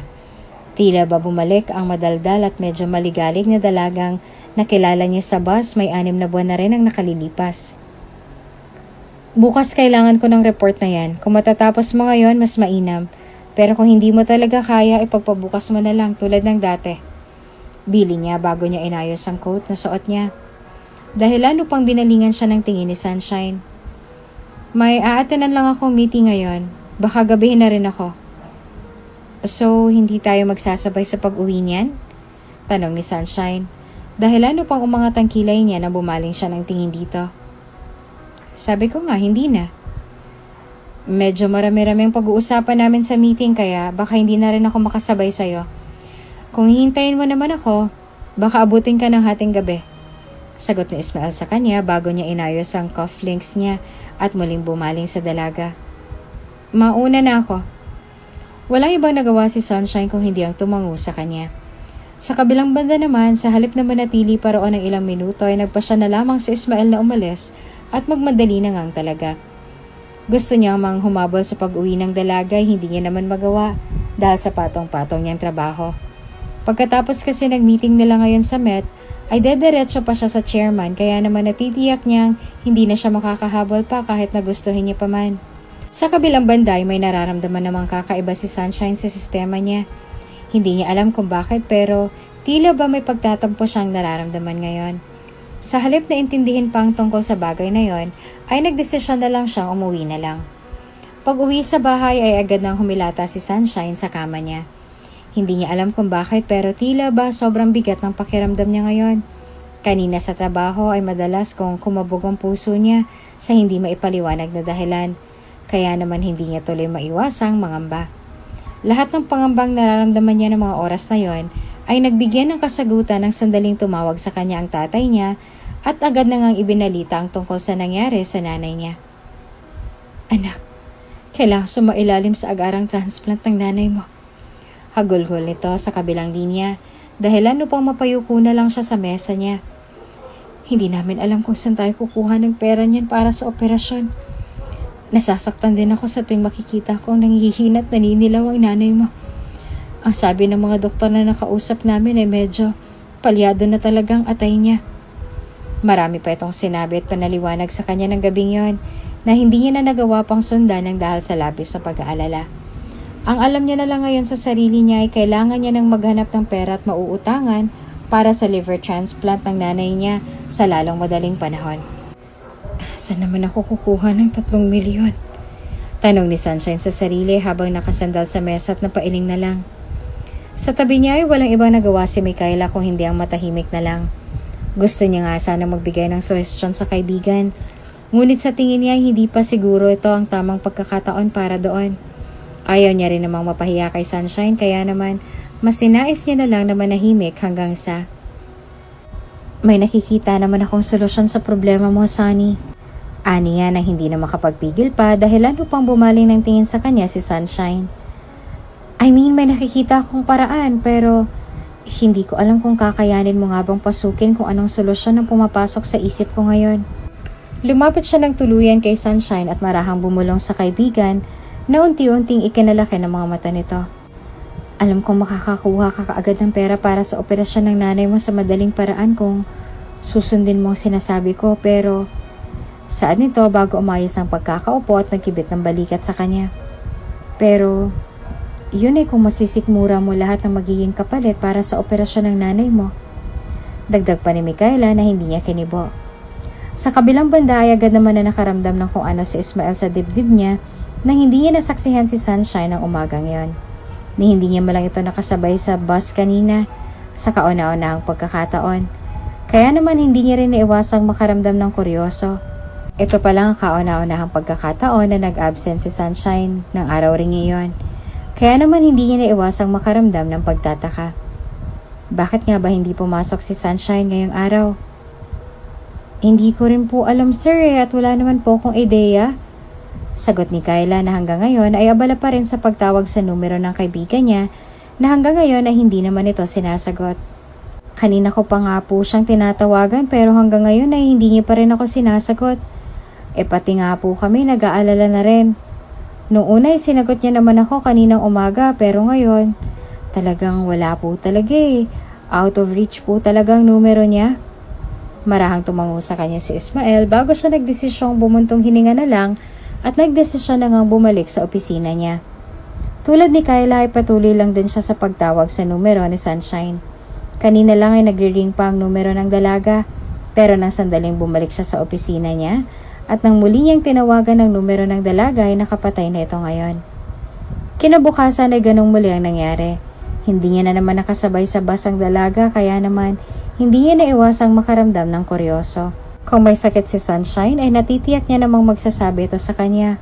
O kung hindi naman kaya ay magsasabi naman ito sa kanya kung may problema siya. Ang hindi lang maintindihan ngayon ni Ismael ay kung bakit kailangan niya pang magpatay ng telepono at hindi sagutin ang tawag ng mga kaibigan niya sa kanya ngayon. Gaano ba siya kaabala at hindi niya malang magawang sagutin ang tawag niya at ng mga kaibigan niya? Good morning. Agad na nawalang pag-alala ni Ismael nang sandaling marinig niya ang boses ni Sunshine mula sa labas ng opisina niya. Gustuhin niya mang itago ang nararamdaman niya ngayon ay hindi niya rin naman magawa dahil sa pagkabigla sa narinig. Sa halip na manatili sa opisina niya ay walang iba nagawa si Ismael kung hindi ang tumayo at agad nang nagtungo sa labas kung saan niya narinig ang boses ni Sunshine na animong kararating lang. Pagkalabas niya sa opisina niya ay ang mukha agad ng dalaga ang unang nakapukaw sa atensyon niya. Halos mapatalon din si Sunshine sa kinatatayuan niya nang sandaling makita niyang binata na ngayon ay kalalabas lang ng opisina niya. Good morning, sir. Aniya na hindi naman kinibo ni Ismael. Sa halip ay walang iba nagawa si Ismael kung hindi ang seryosong mag-angat ng kilay bago siya humalukip-kip sa harap mismo ng opisina. Bakit ka nag-absent kahapon nang hindi ka malang nagpapaalam? Tanong niya rito na ikinababalang ng tingin nito. Alam mo ba kung paano naging tambak ang trabaho ko nang dahil sa pagliban mo, Miss Sunshine? Pasensya na po, sir. May inasikaso lang po ako. Gaano ba ka-importante yung inasikaso mo at hindi mo malang nagawang magpaalam? Pati pagsagot sa tawag ng mga kaibigan mo, hindi mo malang magawa? Walang iba nagawa si Sunshine kung hindi ang magbaba ng tingin. Maging sila Bianca at si Kyla ay walang iba nagawa kung hindi ang mapayuko na lang sa kani-kanilang mga mesa. Sa halip na magpadala sa sinabi ng boss niya, seryoso lang na tumayo si Sunshine mula sa pwesto niya. Nang sandaling magkaroon ng lakas ng loob ay tsaka lang siya nagkaroon ng pagkakataong sumagot sa katanungan nito sa kanya ngayon. Sasailalim na po kasi sa operasyon ng nanay ko, sir. Ako po nag-asikaso sa kanya ngayon. Hindi ko na rin po nagawa pang magpaalam sa inyo kahapon dahil biglaan din pong pag-uwi ko sa probinsya. Pasensya na po talaga, sir. Sagot niya. Operahan si tita? Gulat at may bahid ng tuwang tanong ni Kyla na malungkot na nginitian ni Sunshine. Thank God! Saan ka kumuha ng pera para sa operasyon niya kung ganun? Nag-loan ka ba? Sa halip na sumagot ay walang ibang nagawa si Sunshine kung hindi ang tahimik na lang na ngumiti at umiling sa kaibigan niya. Kahit nasa sa ilalim na sa operasyon ng nanay niya ngayon, ay hindi niya naman naiwasang makaramdam ng lungkot para sa sarili niya. Alam niya kasing siya at ang sarili niya lang din ang magiging kabayaran sa gagawin niya ngayon para lang maoperahan ng nanay niya. Si Mikhail lang nagsabi sa kanya na ito na lang ang natitirang paraan na nakikita niya para lang makalikom ng 3 milyon para sa operasyon ng nanay niya. Ang magpakasal sa isang matandang ni minsan ay hindi niya man lang nakilala ng personal. Na-meet niya ito kahapon at ito na rin mismo ang nagsabi sa kanya na mag-resign na sa trabaho ngayon at nang sa ganon ay magampanan na nga nito ang kung anumang binayaran niya kay Sunshine. Gustuhin niya mang umatras ay wala na rin naman siya magagawa ngayon dahil nakapangako na siya sa matandang yon. Bakit pa nga ba siya aatras gayong nangako na rin naman siya at may napagkasunduan na rin silang kasal sa isa't isa ngayon? Tama, ginagawa niya lang ito para sa ikabubuti ng nanay niya. Gagawin niya ito para sa kapakanan ng nanay niya. Handa siyang gawin ang lahat para sa ikabubuti ng kalagayan ng nanay niya kahit na magiging kapalit pa nito ay ang buhay na meron siya. Magre-resign ka? Gulat na tanong ni Ismael na bahagya pang napaangat mula sa pagkakaupo niya sa upuan kanina. Gulat siyang bumaling kay Sunshine na ngayon ay walang ibang nagawa kung hindi ang magbaba ng tingin. Muli siyang bumaling sa resignation letter ng dalaga bago muling lumingon kay Sunshine na hanggang ngayon ay wala pa rin kibo sa nangyari. Hindi ko maintindihan, Sunshine. Bakit? Tanong muli ni Ismael na muling ikinayuko ni Sunshine. Anong problema? May nahanap ka ba na mas malaking kumpanya at mas mataas magbigay ng sahod kaya aalis ka? Hindi naman po sa ganon, sir. Kailangan ko lang po talagang mag-resign para maalagaan ko po ng maayos ang nanay ko. Kailangan ko po siyang alagaan ng maayos lalo na't kagagaling niya lang po sa operasyon. Medyo maselan po ang kalagayan niya. At isa pa po, kailangan ko pong mag-ipon ng pera para makabayad sa taong inutangan ko ng para sa pagpapagamot kay nanay. Sagot ni Sunshine sa kanya habang patuloy sa paglalaro ng daliri niya. Wala namang ibang nagawa si Ismael kung hindi ang mapailing na lang sa kinatatayuan niya bago siya nagdesisyong bumuntong hininga at ibinaba na nga ng tuluyan sa mesa ang resignation letter na ibinigay sa kanya ni Sunshine kanina. Paano ka makakabayad sa utang mo niyan kung magre-resign ka? Tanong niya na hindi naman kinibo ng dalaga. Hindi kalaunan ay wala siyang ibang nagawa kung hindi ang mapailing na lang bago siya muling humalukip-kip sa harapan nito. Handa akong triplehin ang sahod mo rito, Sunshine, para makapag-ipon ka ng para sa mga magulang mo. Kung gusto mo, pwede kitang pautangin kung kailangan mo talaga ng pera. Huwag ka lang umalis dito, okay? Sa halip na sumagot ay walang ibang nagawa si Sunshine kung hindi ang nangingiti na lang na napailing. Bakas ang lungkot sa mukha ni Sunshine, kaya naman walang iba nagawa si Ismael kung hindi ang mapapuntong hininga na lang sa kinatatayuan niya. Alam niyang buo ang desisyon ng dalaga sa pag-alis sa poder niya, kaya naman ang hindi ito kumibo sa offer niya, wala na siyang ibang nagawa pa kung hindi ang mapabuntong hininga na lang sa kinatatayuan niya. Alam niya rin na hindi niya na magagawa pang baguhin ang desisyon ng dalaga, kaya naman hindi na rin naman siya nagdesisyon pang pilitin si Sunshine. Ano? Bakit kailangan mong mag-resign? Rinig niyang tanong ni Kayla mula sa labas na animong nagugulat pa sa naging desisyon ng kaibigan. Sa halip na makinig sa diskusyon ng dalawa ay walang iba nagawa si Ismael kung hindi ang mapabuntong hininga na lang bago siya nagdesisyong tuluyan nang isarado ang pintuan ng opisina niya.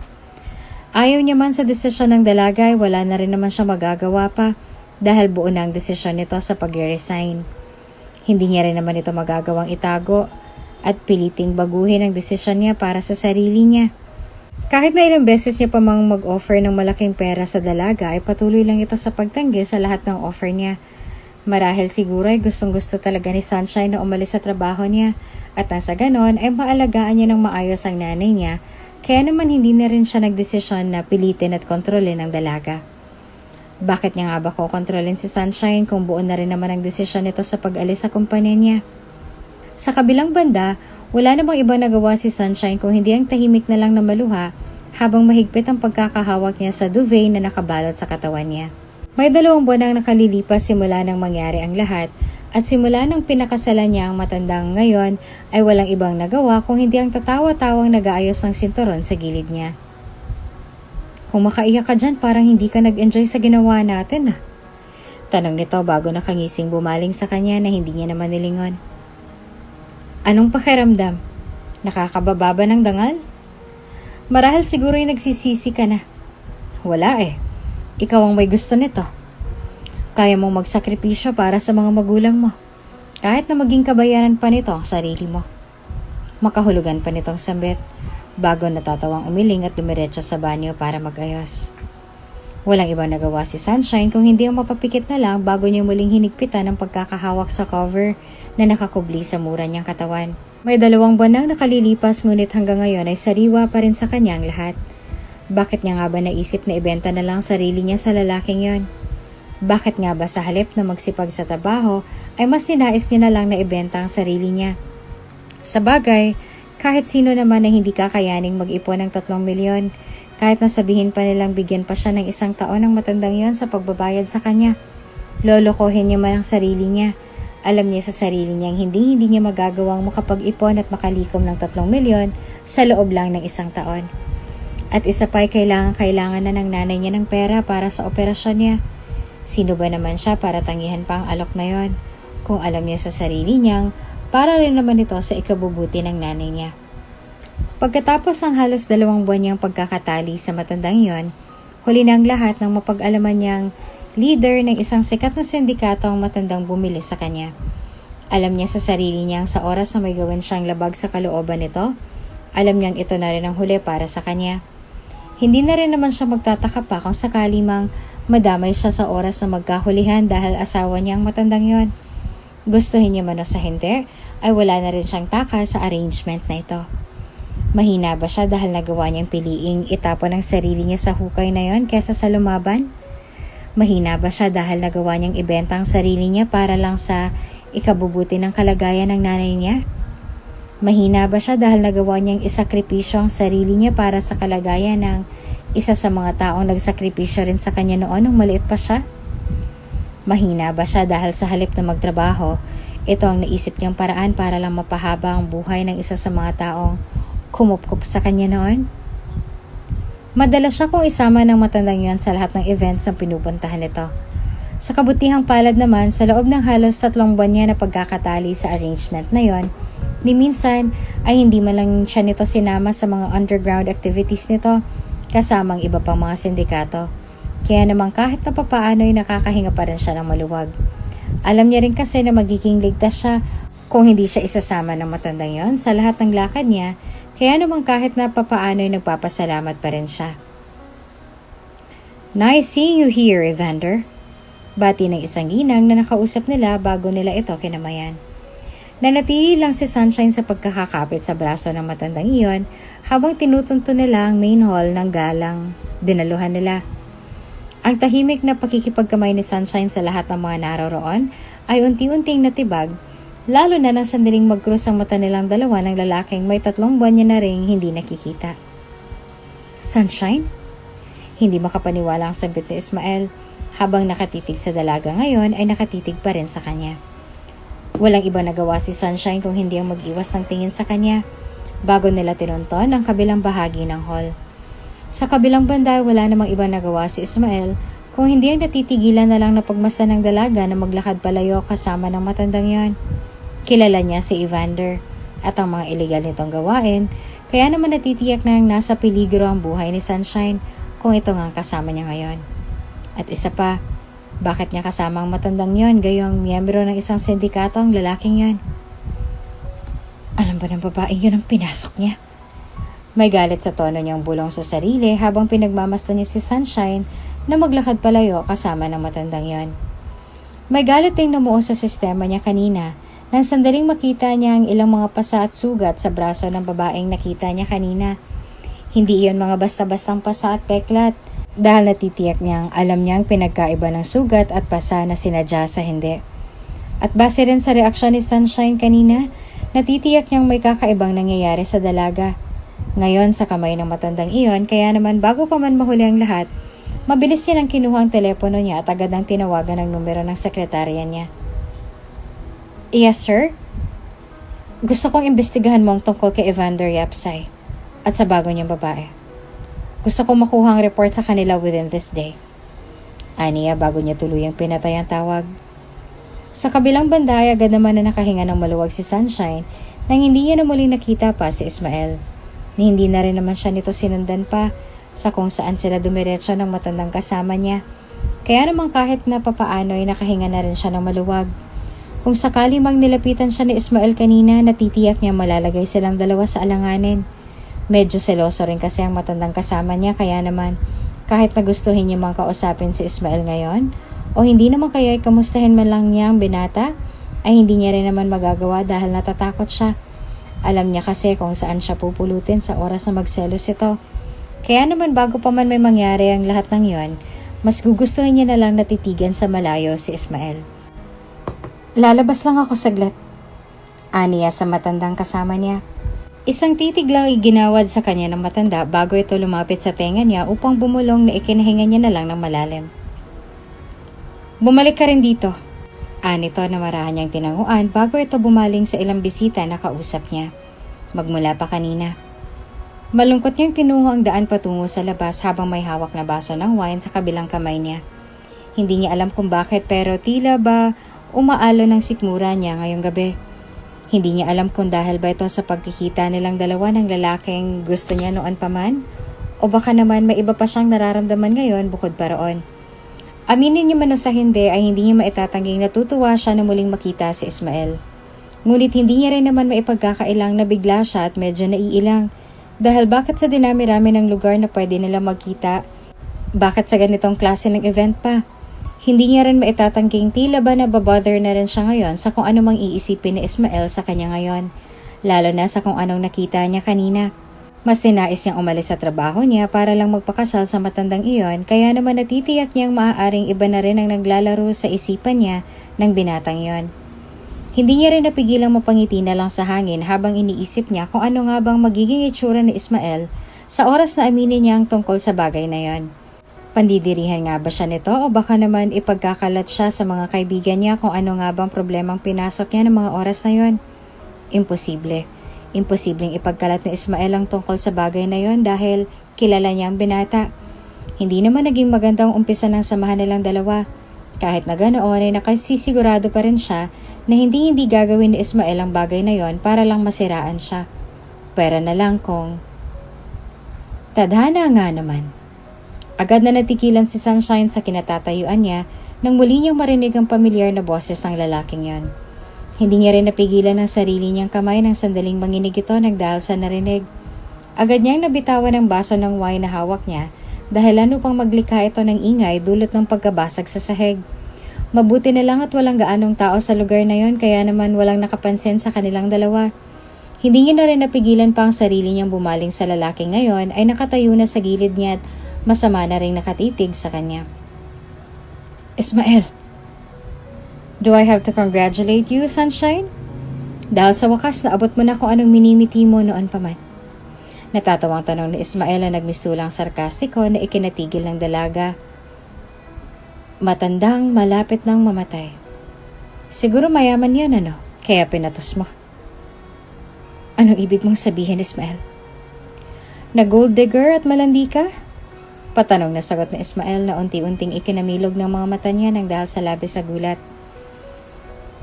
Wala kang pakialam kung amoy lupa na yung matandang hinuhututan mo ng pera. Walang ibang importante sa'yo kung hindi ang pera. Kahit na nakakababa na ng dignidad yung ginagawa mo, patuloy ka pa rin. Alam mo ba kung bakit, Sunshine? Dahil gold digger ka at malandi ka. Hindi na nagawa pang tapusin ni Ismael ang sabihin niya nang sandaling malakas siyang sampalin ni Sunshine na ikinatigil niya. Agad na umangat ang labi niya para sa isang ngisi bago siya bumaling kay Sunshine. Gusto niya nga matigilan ng dahil sa nasaksihan. Hindi niya inaasahan na iiyak si Sunshine ngayon sa harapan niya.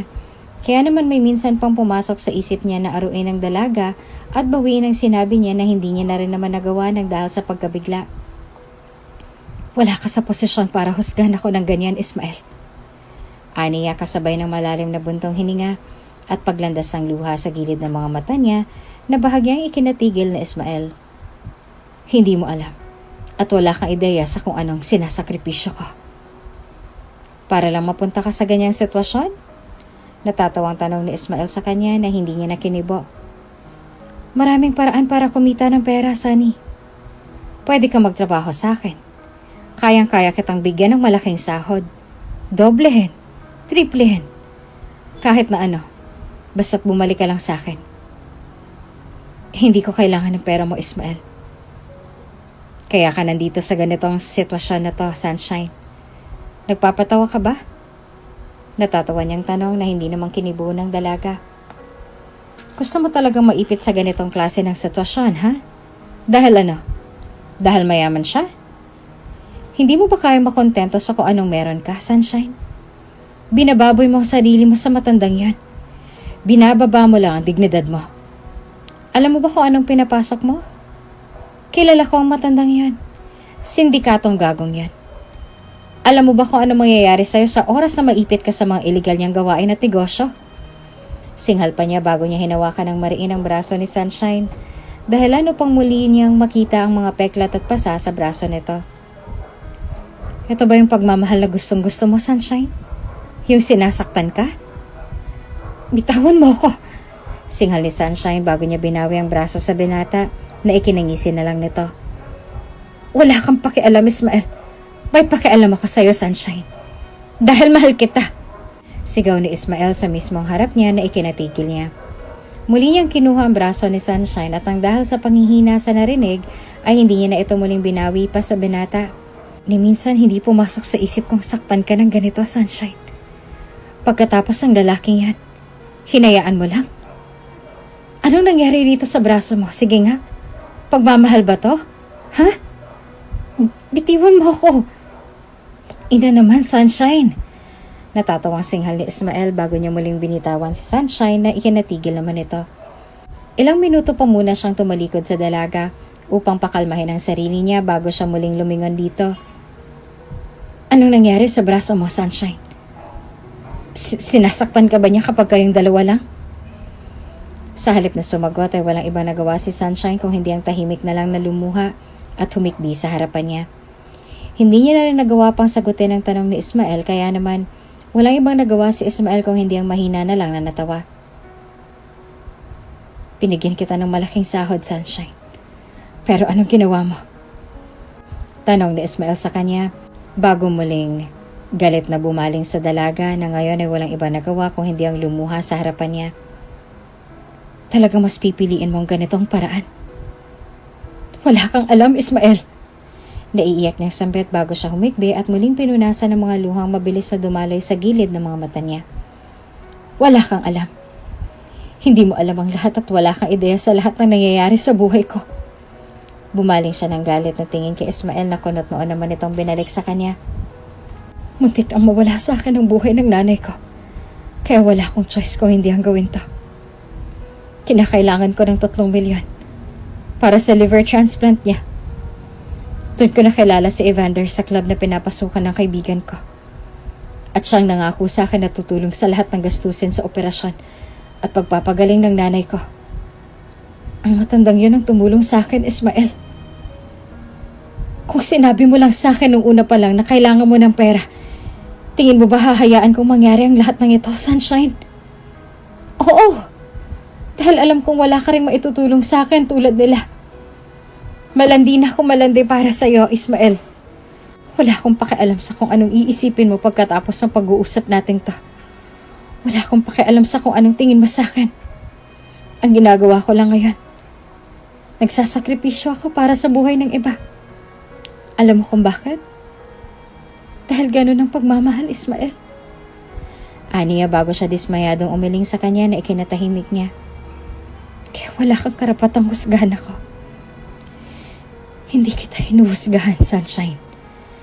Aniya sa mahinang boses bago niya hinawakan ang kamay ng dalaga na ikinayuko na lang nito. Dismayado lang ako sa naging desisyon mo. Kung nung una pa lang sinabi mo sa akin ang totoo, tingin mo ba hahayaan kong mangyari ang lahat ng to? Hindi, diba? Alam mo kung gaano kitang kamahal, Sunshine. Kaya kung baliktarin ang mundo, manatili ka lang sa tabi ko.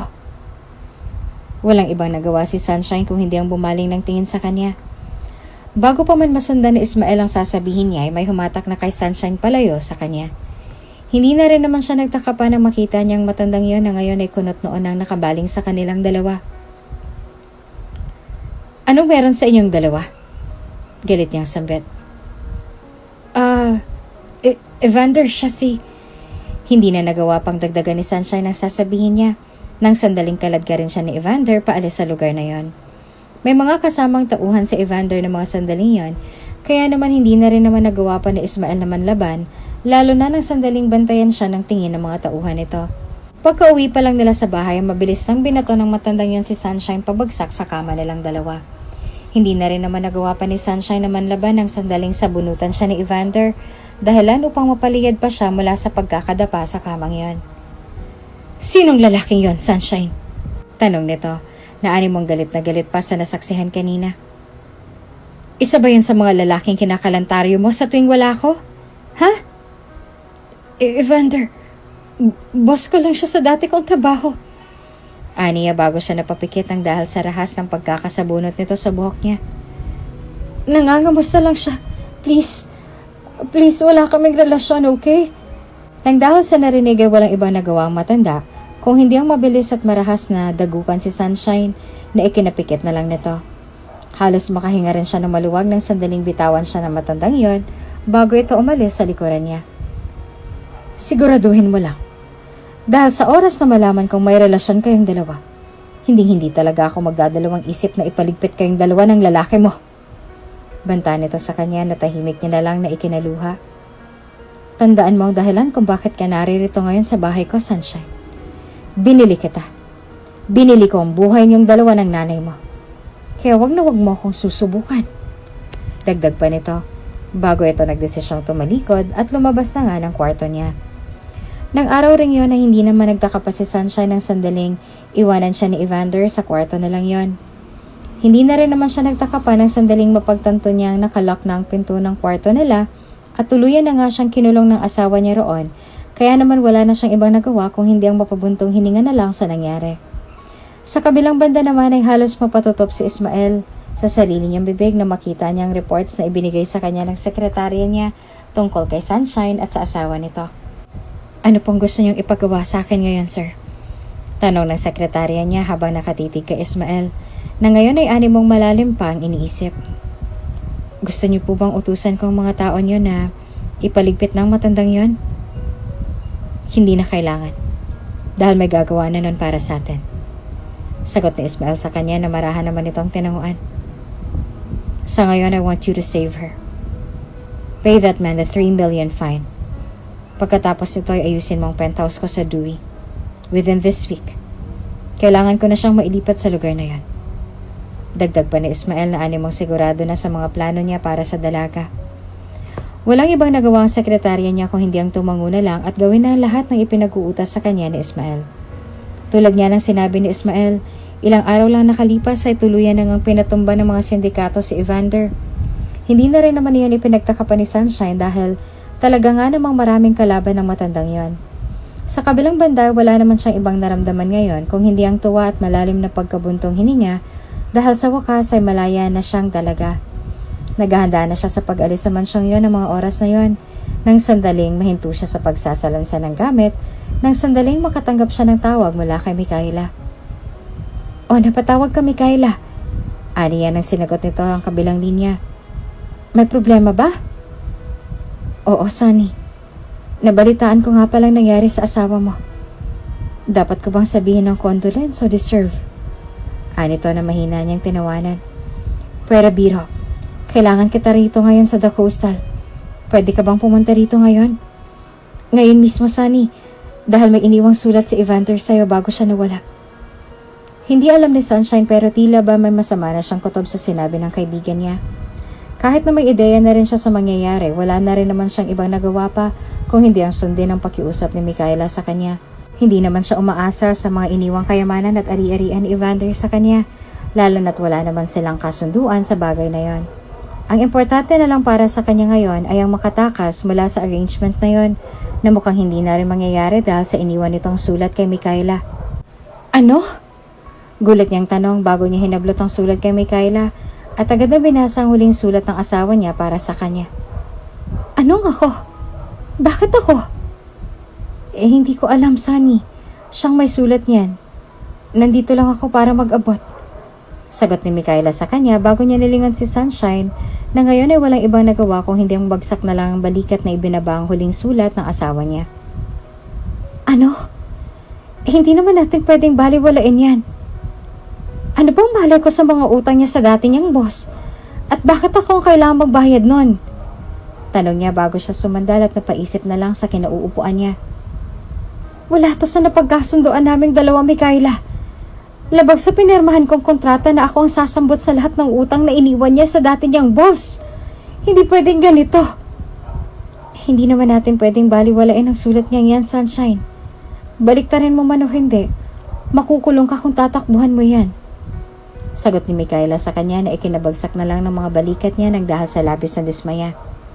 Nang sandaling tuluyan na nga makumbinsi ni Micaela si Sunshine na gawin ang kung ano mang nakasaad sa sulat na yon, wala na siyang ibang nagawa pa kung hindi ang mapahinga na lang ng malalim. Pinagbasta niya si Sunshine na maglakad palayo hanggang sa nawala na nga ito sa kanyang mga mata. Hindi kalaunan ay wala siyang ibang nagawa kung hindi ang tawagan ng numero ng lalaking nag-utos sa kanya upang ibalita ang desisyon ni Sunshine sa kung ano mang napagkasundoan nila kanina. Nagawa ko na kung anong inuutos mo, sir. Aniya na tinungan naman ito sa kabilang linya. Basta't ang pangako mo sa akin, tutuparin mo. Na kahit anong mangyari, hindi mo hahayaang masaktan ng kaibigan ko sa kamay mo. Sana marunong ho kayong tumupad sa usapan nating dalawa. Huwag kang mag-alala. Dahil kahit na anong mangyari, hindi lalapat ang kamay ko sa balat ng kaibigan mo. Sagot nito sa kabilang linya na ikinabuntong hininga na lang ni Micaela sa kabilang linya. May mga tauhang sumundo sa kanya sa mansyong yon, kaya naman gustuhin niya mang tumakas ay natitiyak niyang wala rin naman siyang makawala sa mga ito. Hindi tulad ng mga tauhan ni Evander noon, tila ba takot na takot ang mga tauhan ng bago niyang asawa na dumampiman lang ang balat sa dalaga. Para bang sa kilos ng mga ito ay animong ingat na ingat silang huwag masaktan si Sunshine na ikinakunot na lang ng noo niya. Hindi kalaunan ay tuluyan na nga siya nitong dinala sa isang eksklusibong condominium malapit sa Corp na ikinanguso na lang ni Sunshine.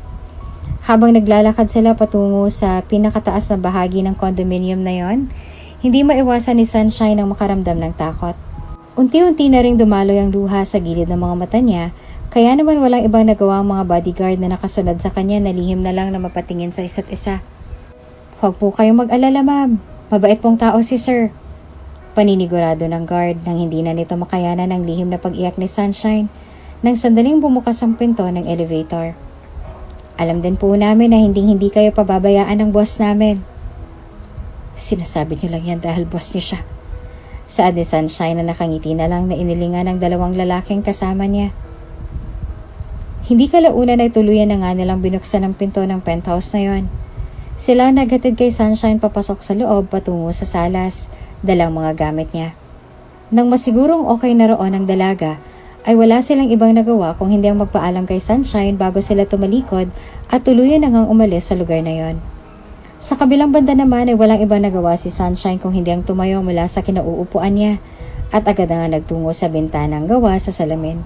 Mula sa pwesto niya ay tanaw niya ang malawak na tanawin sa ibaba. Naroon din ang malalaking skyscraper na minsan niya na rin pinangarap na makita noon. Kaya naman hindi niya na naiwasang mapangiti na lang sa sarili niya. Nandito ka na pala, Sunny. Saad ng isang pamilyar na boses na ikinagitla niya. Agad na bumaling si Sunshine sa likod niya at halos mapaatras at mapasandal sa salaming yon nang sandaling ikulong siya ni Ismael sa posisyon niyang yon. Agad nitong iniangat ang braso niya sa gilid ng ulo ng dalaga at yumuko upang mag-cross ang mata nilang dalawa ni Sunshine na ngayon ay walang ibang nagawa kung hindi ang namumulang tumingala sa kanya. Ismael, ang tagal kong hinintay to, Sunny. Aniya sa mahinang boses bago siya muling lumapit sa dalaga upang ikulong ito sa posisyong yan. Hindi mo alam kung gaano kong katagal na hinintay ang pagkakataong to. Ismael, ano? Marry me. Saad ni Ismael na ikinatigil niya. I want you to marry me, Sunshine. Gusto kong bumawi sa'yo. Ibigay lahat ng mga bagay na alam kong deserve mong makuha. Gusto kong bumawi sa'yo. Hindi bilang boss mo. Hindi bilang kaibigan mo. Kung hindi bilang isang lalaking naghihintay sa'yo na mahalin mo pabalik. Gustong gusto kita, Sunny. At handa akong maghintay na kahit gaanong katagal pa. Hindi mo na kailangang maghintay pa, Ismael. Mahinang sambit naman ni Sunny bago siya humawak sa kwelyo ni Ismael at nakapikit na tumingkayad upang halikan ang labi ng binata na nakapikit naman itong ginantihan. Sacrificing for the sake of your loved one's safety is a profound act of love and devotion. When you make sacrifices for your loved one's safety, you prioritize their welfare above your own. Wala kang pakialam kung ito man ang maging dahilan sa kung bakit ka matutunaw at mauubos. Ang sabi nga nila, kung mahal mo ang isang tao, kaya mong isakripisyo ang lahat para sa kanya. Kahit na maging kabayaran pa nito ay ang kaligtasan ninyong dalawa. Taray ah! Sambit ni Kayla dahilan upang natatawa na lang siyang umiling. Asawa lang ng boss? Hindi na gumalaw? Uy, binabayaran ka rito para magtrabaho, hindi para magliwaliw. Manahimik ka nga, Kayla. Singhal ni Bianca sa kanya bago ngumiti kay Sunshine at kumendat na ginantihan niya naman ng isang matamis na ngiti. Hindi na rin naman nagawa pa magsalita ni Kayla nang sandaling bigla na lamang sumulpot si Ismael sa gilid nila upang humalik sa sentido ni Sunshine. Kasabay ng paghaplos nito sa baby bump niyang may 5 buwan niya na ring ipinagbubuntis. Kamusta ang mag-ina ko? Tanong ni Ismael bago malambing na humalik sa liig ni Sunshine na ikinatawa naman ito. Pakiramdam ko magkakasakit ako ngayon ah. Bakit? Uminom ka na ng gamot. Hindi na kailangan, love. Kailangan ko lang siguro ng pahinga kasama kayo. Sambit nito na ikinangiti niya naman. Walang ibang nagawa si Kayla kung hindi ang lihim na lang na maduwal sa kanilang dalawa na hindi naman nakatakas sa paningin nilang dalawa kaya naman wala silang ibang nagawa kung hindi ang magtawanan na lang. Pagkatapos sila magpakasal ay muling bumalik si Sunshine sa trabaho niya bilang sekretarya ni Ismael. Natigil lamang siya sa pagtatrabaho ng sandaling mabuntis siya kaya naman wala siyang ibang ginawa ngayon kung hindi ang manatili na lang sa opisina ni Ismael. Hindi man naging maayos ang unang pagkikita nila noon, hindi rin naman iyon ang naging dahilan upang hindi maayos ang hidwaan nila sa isa't isa. Ginawa ni Ismael ang lahat ng makakaya niya para lang maging mabuting ama sa maliit nilang pamilya ni Sunshine. Ginawa niya rin ang lahat ng makakaya niya para mabura sa alaala ni Sunshine lahat ng mga nangyari sa dalaga noon. Hindi man siya naging perpektong boyfriend kay Sunshine noon, sisikapin niya namang maging isang mabuting ama sa anak nilang dalawa, lalo na ngayong kasal na silang dalawa ng babaeng pinangakuan niya ng magandang buhay noon.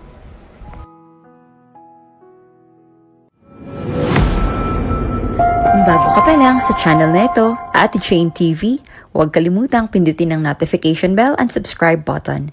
Sana po hindi naman malaking abala sa inyo ang pagpindot ng subscribe button dahil ang kapalit po nito ay ang pagsuporta para makapag-produce ng mga libreng stories sa mga channels ni Ate Jane. Maraming salamat! Tadhana nga naman.